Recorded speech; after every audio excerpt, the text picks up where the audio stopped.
Good morning, my dear students. In this video, I am going to explain the molecular configuration of glucose. So glucose అణువు యొక్క అణు విన్యాసము ఈ వీడియోలో discuss చేసుకుంటున్నాం. Glucose molecular configuration, D glucose యొక్క అణు విన్యాసం. మాలిక్యులర్ కాన్ఫిగరేషను కన్ఫర్మ్ చేసాకే ఫస్ట్ మనము లోయర్ క్లాస్లో డిఎల్ కాన్ఫిగరేషన్ నేర్చుకున్నాం. డిఎల్ విన్యాసం. డిఎల్ కాన్ఫిగరేషన్ ఏం చెప్తుంది? ఒక స్టాండర్డ్ కాంపౌండ్, ఆర్గానిక్ కాంపౌండ్ను తీసుకొని స్టాండర్డ్ అంటే మాతృక అణువుగా, మదర్ మాలిక్యూల్గా తీసుకొని ఆ మాలిక్యూల్ని యూజ్ చేసి ఏ కాంపౌండ్ను సింథసైజ్ చేస్తామో ఆ కాంపౌండ్ కాన్ఫిగరేషను దాని మదర్ కాన్ఫిగరేషన్ ఏది ఉంటే అదే ఉంటుంది అని మనము డిఎల్ కాన్ఫిగరేషన్లో లోయర్ క్లాస్లో చదువుకుంటాం.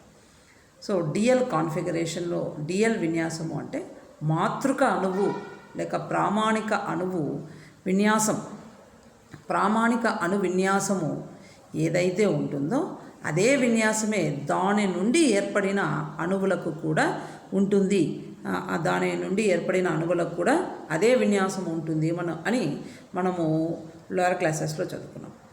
అదే మెథడ్ను ఇక్కడ ఫాలో అయ్యి, డిఎల్ కాన్ఫిగరేషన్ మెథడ్ను ఫాలో అయ్యి ఒక standard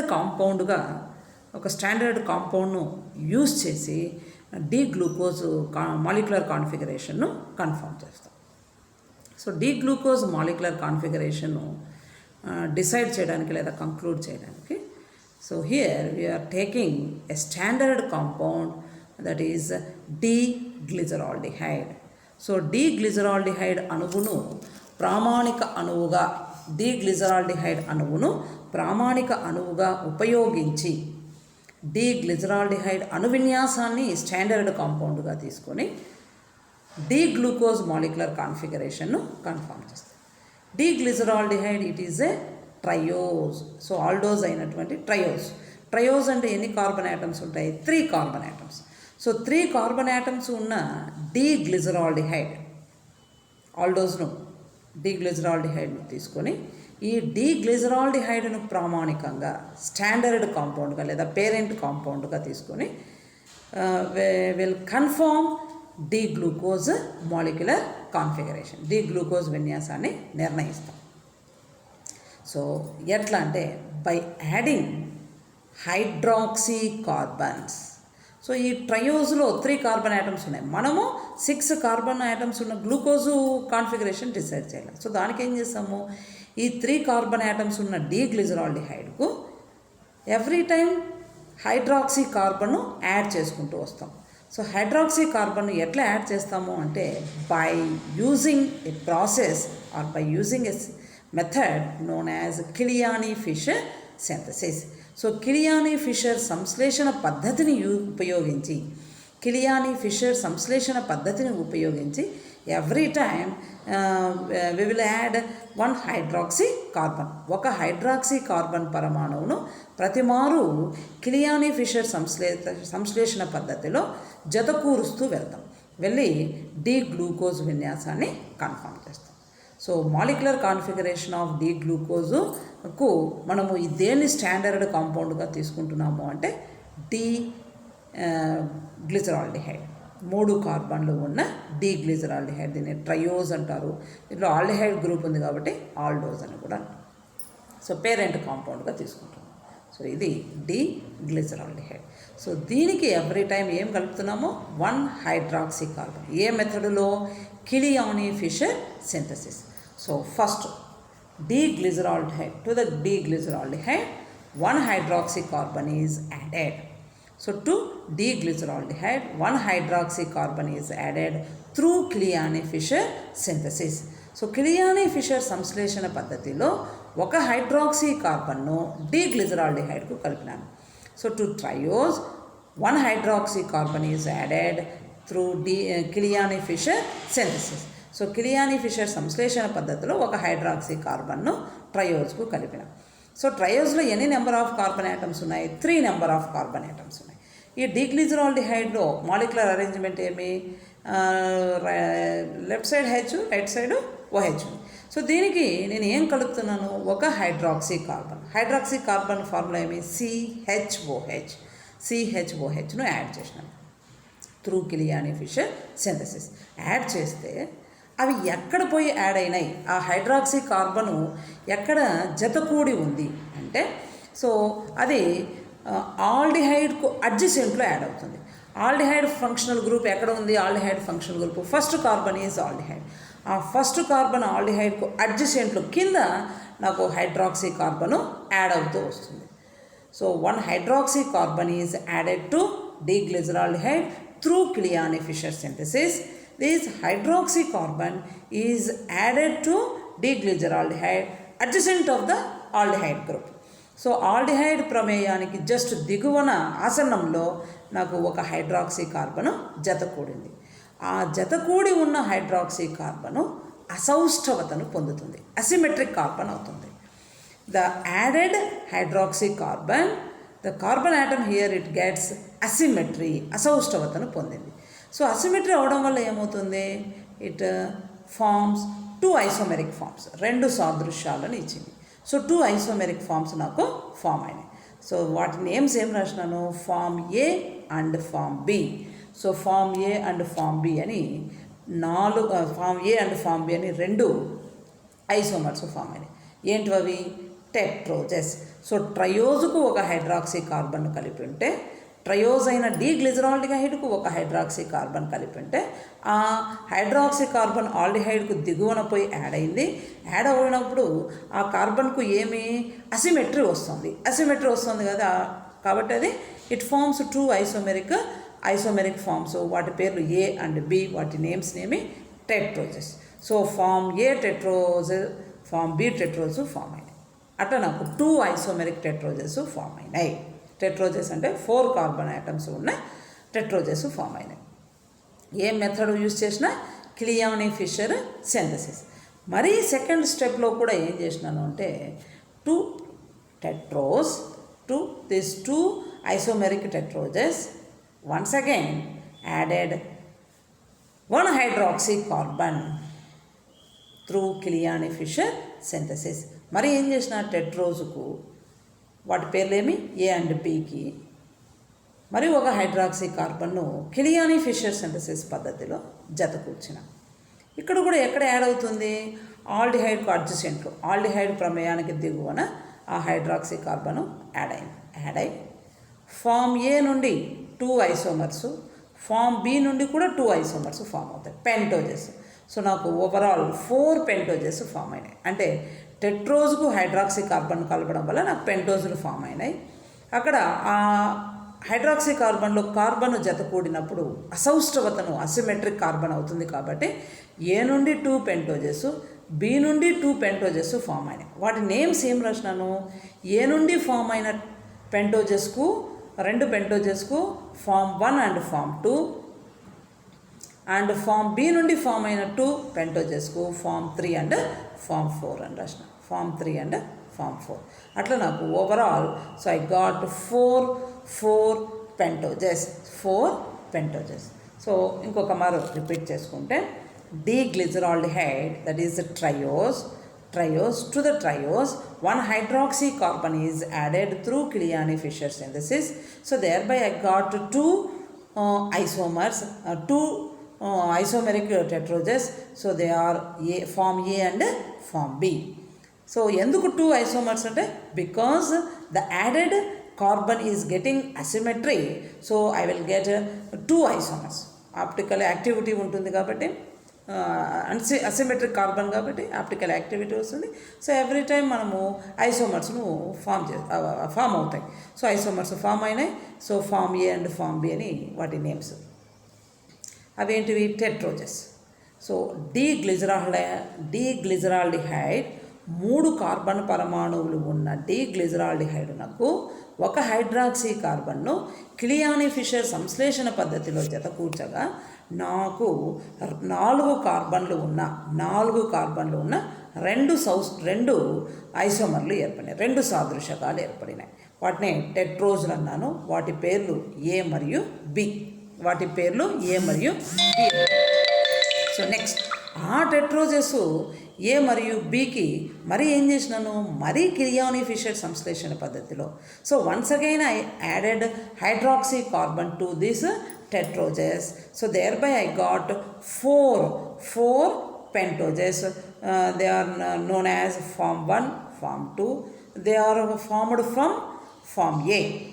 So they are formed from form A and form 3 and form 4 isomers. So they are formed from form B. So form A నుండి 2 isomers, form B నుండి కూడా 2 isomers ఫామ్ అయినాయి.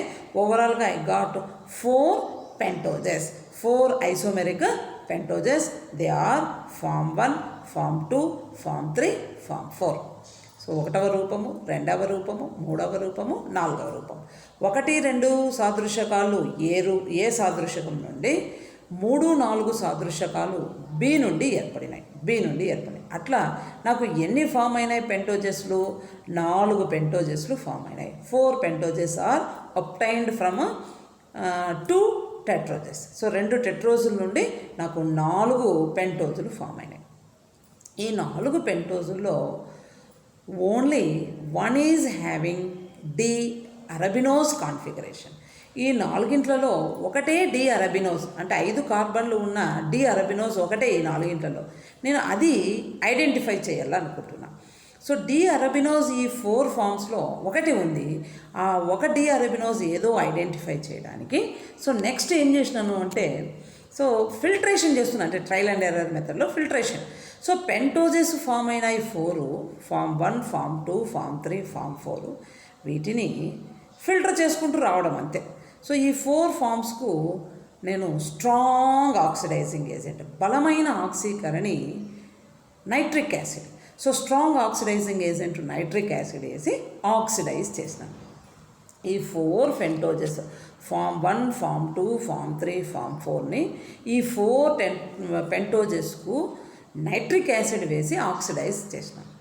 So ఇది strong oxidising agent కాబట్టి nitric acid ఈ 4 pentoses నాకు 4 dicarboxylic యాసిడ్స్ను form చేస్తాయి. అంటే ఏమి ఆక్సిడైజ్ అవుతోంది అంటే ఫామ్ ఏలో ఉన్న form 1 and form 2 aldehyde group oxidise అవుతుంది. ప్రైమరీ ఆల్కహాల్ కింద ఉన్న కార్బన్ ప్రైమరీ ఆల్కహాల్ ఈ 2 ఆక్సిడైజ్ అవుతున్నాయి. అంటే స్ట్రాంగ్ ఆక్సిడైజింగ్ ఏజెంట్ కాబట్టి కార్బొనైల్ గ్రూప్ను ఆక్సిడైజ్ చేస్తుంది. అట్ ది సేమ్ టైం కింద ఉన్న ప్రైమరీ ఆల్కహాల్ CH2OH. సో శృంఖలంలో కింద ఉంది చూడండి, ఫామ్ 1కు ఉంది, ఫామ్ 2కు ఉంది, ఫామ్ 3కు ఉంది, ఫామ్ 4కు ఉంది CH2OH. అదేం ఆల్కహాల్? Primary alcohol. సో పైన ఉన్న ఆల్డిహైడ్ CHOను ఆక్సిడేషన్లో ఇన్వాల్వ్ అవుతుంది. కింద ఉన్న ప్రైమరీ ఆల్కహాల్ కూడా ఆక్సిడైజ్ అయ్యి నాకు 4 డైకార్బాక్సిలిక్ యాసిడ్స్ ఫామ్ అవుతాయి. అంటే from form A the formed 2 pentoses, they are undergoing oxidation with the strong oxidizing agent, that is concentrated nitric acid, and form 2 carboxylic acids. And from form B formed 2 forms, that is form 3 and form 4 pentoses. They are also undergoing oxidation with strong oxidizing agent, that is concentrated nitric acid, and they also formed 2 dicarboxylic acids. Overall I got 4 dicarboxylic acids. 4 dicarboxylic ఆమ్లాలు ఏర్పడుతున్నాయి. అంటే బలమైన ఆక్సీకరణి నత్రిక్ ఆమ్లం సమక్షంలో 1 మరియు 2, 3 మరియు 4 మొత్తము 4 పెంటోజులు ఆక్సీకరణము చెంది నాకు 4 డైకార్బాక్సిలిక్ ఆమ్లాలను ఇచ్చినాయి. సో 4 డైకార్బాక్సిలిక్ యాసిడ్స్ చూడండి స్లైడ్స్లో 4 డైకార్బాక్సిలిక్ యాసిడ్స్ ఫామ్ అయినాయి. ఫామ్ ఏ నుండి ఫామ్ అయిన 2 పెంటోజులు, ఫామ్ బి నుండి ఫామ్ అయిన 2 పెంటోజులు కలిపి 4 ఆక్సిడైజ్ అయ్యి నాకు 4 డైకార్బాక్సిలిక్ ఆమ్లాలు ఏర్పడినాయి. అంటే ఏం చేసినాను, ఫామ్ అయిన 4 పెంటోజులను తీసుకొని 4 పెంటోజులకు కాన్సన్ట్రేటెడ్ నైట్రిక్ యాసిడ్ ప్రజెన్స్లో ఆక్సిడైజ్ చేసినాను. నైట్రిక్ యాసిడ్ ఏమి? It is strong oxidising agent. ఇది బలమైన ఆక్సీకరణి. So it oxidises aldehydes as well as primary alcohol. పైన ఉన్న కార్బను ఆక్సిడేషన్లో ఇన్వాల్వ్ అవుతుంది. చైన్ ఎండ్లో ఉన్న ప్రైమరీ ఆల్కహాల్ కూడా ఆక్సిడైజ్ అయిపోయి నాకు 4 డైకార్బాక్సిలిక్ ఆమ్లాలు ఫామ్ అయినాయి. ఫామ్ 1, ఫామ్ 2, ఫామ్ 3, ఫామ్ 4 అని 4 డైకార్బాక్సిలిక్ యాసిడ్స్ ఫామ్ అయినాయి.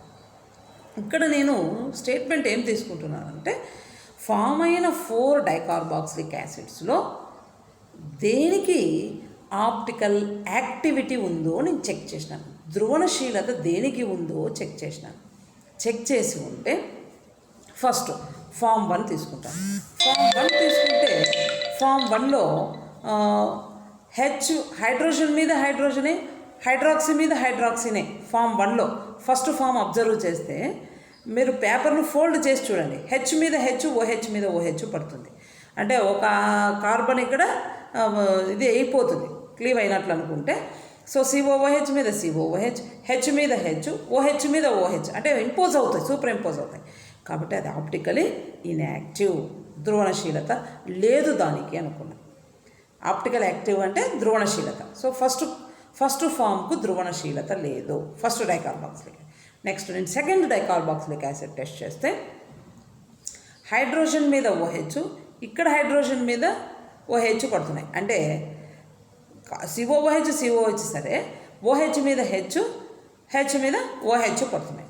అంటే so this is optically active, దీనికి ధ్రువణశీలత ఉంది. అంటే ఫామ్ 2కు ధ్రువణశీలత ఉంది. నెక్స్ట్ మళ్ళీ ఫామ్ B నుండి ఫామ్ అయిన ఈ 2 డైకార్బాక్సిలిక్ యాసిడ్స్ చూస్తే OH మీద హెచ్ మీద OH. కాబట్టి దీనికి కూడా ఆప్టికల్ యాక్టివిటీ ఉంది, ధ్రువణశీలత ఉంది. మళ్ళీ ఫామ్ 4 తీసుకుంటే హెచ్ మీద హెచ్, OH మీద OH. సో దీనికి ఆప్టికల్ యాక్టివిటీ లేదు. కాబట్టి ఈ 4 డైకార్బాక్సిలిక్ యాసిడ్స్లో so among these 4 dicarboxylic acids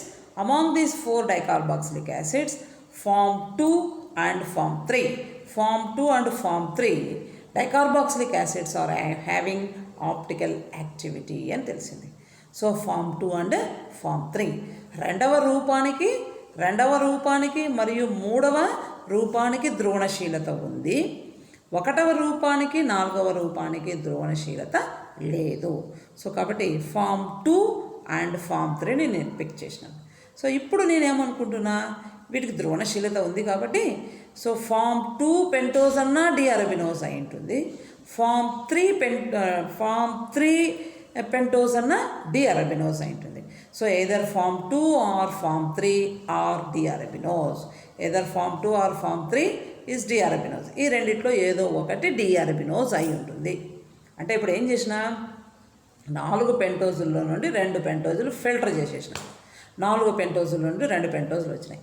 so next ఏం చేసినాను అంటే ఆ ఫామ్ 2 అండ్ ఫామ్ 3 ఈ 2, ఇప్పుడు 4లో 2 పోయినాయి, ఇంకా 2 ఉన్నాయి.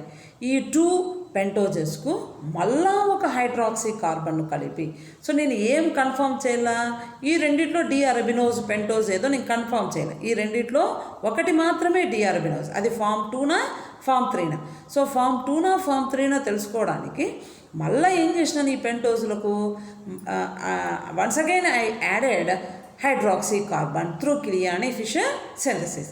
సో ఫామ్ 2కి ఫామ్ 3కి హైడ్రాక్సీ కార్బన్ను క్రియాని-ఫిషర్ సంశ్లేషణ పద్ధతిలో యాడ్ చేసినాను. యాడ్ చేస్తుంటే ఫామ్ 2 నుండి 2, ఫామ్ 3 నుండి మళ్ళీ 2 కలిపి 4 ఐసోమెరిక్ హెక్సోజెస్ ఫామ్ అయినాయి. 4 సాదృశ్యక హెక్సోజులు ఫామ్ అయినాయి. ఫామ్ 2 నుండి 2, ఫామ్ 3 నుండి 2 కలిపి 4 హెక్సోజెస్ అంటే 6 కార్బన్లు ఉన్న హెక్సోజులు ఏర్పడినాయి. ఎందుకు, ఆల్డిహైడ్ అడ్జసెంట్లో ఉన్న కార్బను ఇట్ గెట్స్ అసిమెట్రీ, అసౌస్టోతో వస్తుంది. కాబట్టి every time we will get 2 isomers. అట్లాగా ఫామ్ 2 నుండి 2 ఐసోమర్స్, ఫామ్ 3 నుండి 2 ఐసోమర్స్ కలిపి 4 ఐసోమెరిక్ హెక్సోజెస్ ఆర్ obtained. సో ఒక హైడ్రాక్సీ కార్బన్ను కలపడం వల్ల ఫామ్ అయిన ఈ ఐసోమర్స్ దట్ ఈస్ హెక్సోజెస్కు మళ్ళీ సేమ్ ప్రాసెస్. మరి ఏం చేసినాను, మరి కాన్సన్ట్రేటెడ్ నైట్రిక్ యాసిడ్ ప్రజెన్స్లో ఆక్సిడైజ్ చేస్తాను. కాన్సన్ట్రేటెడ్ నైట్రిక్ యాసిడ్ ప్రజెన్స్లో ఆక్సిడైజ్ చేస్తే so same aldehyde group primary alcohol they are undergoing oxidation with strong oxidising agent that is concentrated nitric acid and forms 4 dicarboxylic acids. So హెక్సోజెస్లో 4 oxidise అయ్యి నాకు 4 dicarboxylic యాసిడ్స్ను form చేసినాయి. 4 dicarboxylic acid. Hexoses on oxidation with concentrated nitric acid. So I got 4 dicarboxylic acids. 4 dicarboxylic acids form అయినాయి. అంటే ఏం చేస్తున్నాను, 4 పెంటోజుల్లో నుండి 2 పెంటోజులను బయటికి తీసిన. ఆ 2 పెంటోజుల్లో ఒకటే డిఅరబినోజ్, అంటే మళ్ళీ ఆ రెండిట్లో ఒకటి ఫిల్టర్ కొట్టాల. సో ఫిల్టర్ చేయడానికి నేనేం చేసినాను అంటే మళ్ళీ ఒక హైడ్రాక్సీ కార్బన్ కలిపితే హెక్సోజెస్ ఫామ్ అయినాయి. 4 హెక్సోజెస్ ఫామ్ అయినాయి. ఆ 4 హెక్సోజెస్కు ఆక్సిడైజ్ చేసుంటే 4 డైకార్బాక్సిలిక్ యాసిడ్స్ ఫామ్ అయినాయి. ఇక్కడ స్టేట్మెంట్ ఏం తీసుకుంటున్నా అంటే ఏ పెంటోజ్ నుండి ఫామ్ అయిన హెక్సోజ్లో, ఏ పెంటోజ్ నుండి అంటే ఫామ్ 2 నుండి 2, ఫామ్ 3 నుండి 2 హెక్సోజులు ఫామ్ అయినాయి. ఫామ్ అయిన ఈ 2 ఫామ్స్ అంటే ఫామ్ 2 నుండి 2 ఫామ్స్, ఫామ్ 3 నుండి 2 ఫామ్స్ ఫామ్ అయినాయి. ఫామ్ అయిన ఈ డైకార్బాక్సిలిక్ యాసిడ్స్ ఆప్టికల్ యాక్టివిటీ ఎట్లా చెప్తున్నాము అంటే 2 డైకార్బాక్సిలిక్ యాసిడ్స్ ఆప్టికలీ యాక్టివ్ అయి ఉండాలి. అంటే ఫామ్ 2 నుండి ఫామ్ అయిన 2 డైకార్బాక్సిలిక్ యాసిడ్స్ ఆప్టికల్ యాక్టివా, ఫామ్ 3 నుండి ఫామ్ అయిన 2 డైకార్బాక్సిలిక్ యాసిడ్స్ ఆప్టికల్ యాక్టివా ఫస్ట్ చెక్ చేస్తాం. చెక్ చేస్తే ఫామ్ 2 నుండి ఫామ్ అయిన 2 డైకార్బాక్సిలిక్ యాసిడ్స్ చూడండి, అబ్జర్వ్ చేస్తే హెచ్ ప్లస్లో హెచ్, హెచ్ మీద ఓహెచ్, ఓహెచ్ మీద ఓహెచ్, హెచ్ మీద హెచ్. సో ఇక్కడ కూడా ఓహెచ్ మీద హెచ్, ఓహెచ్ మీద హెచ్. సో ఫామ్ 2 నుండి ఫామ్ అయిన dicarboxylic acids 2 forms, 2 dicarboxylic acids optically active. ఇక్కడ తీసుకుంటే ఫామ్ 3 నుండి ఫామ్ అయ్యేది తీసుకుంటే ఫామ్ 3 నుండి ఫామ్ అయిన దాంట్లో ఫస్ట్ వనే అది ఆప్టికలీ ఇన్యాక్టివ్ అయిపోతుంది. ఓహెచ్ మీద ఓహెచ్, హెచ్ మీద హెచ్. సో కాబట్టి ఫస్ట్ వనే ఆప్టికలీ ఇన్యాక్టివ్ అయిపోతుంది. సో ఒకటి మాత్రమే ఆప్టికల్ యాక్టివ్ అవుతుంది. బట్ మనం ఇక్కడ స్టేట్మెంట్ ఏం తీసుకున్నాము, 2 డైకార్బాక్సిలిక్ యాసిడ్స్ ఆప్టికలీ యాక్టివ్ అయి ఉండాలి. సో కాబట్టి ఫామ్ 2 నుండి ఫామ్ అయిన dicarboxylic acids 2, so they are both are optically active. So ఇక్కడ statement from form 2 formed dicarboxylic acids both are optically active. So కాబట్టి ఫామ్ 2 ఈజ్ డిఅరబినోజ్ అని నేను confirm చేస్తాను. సో రెండవ సాదృశకమే డిఅరబినోజ్, రెండవ సాదృశకమే డిఅరబినోజ్ అని నేను కన్ఫర్మ్ చేస్తాను. So okay, thank you.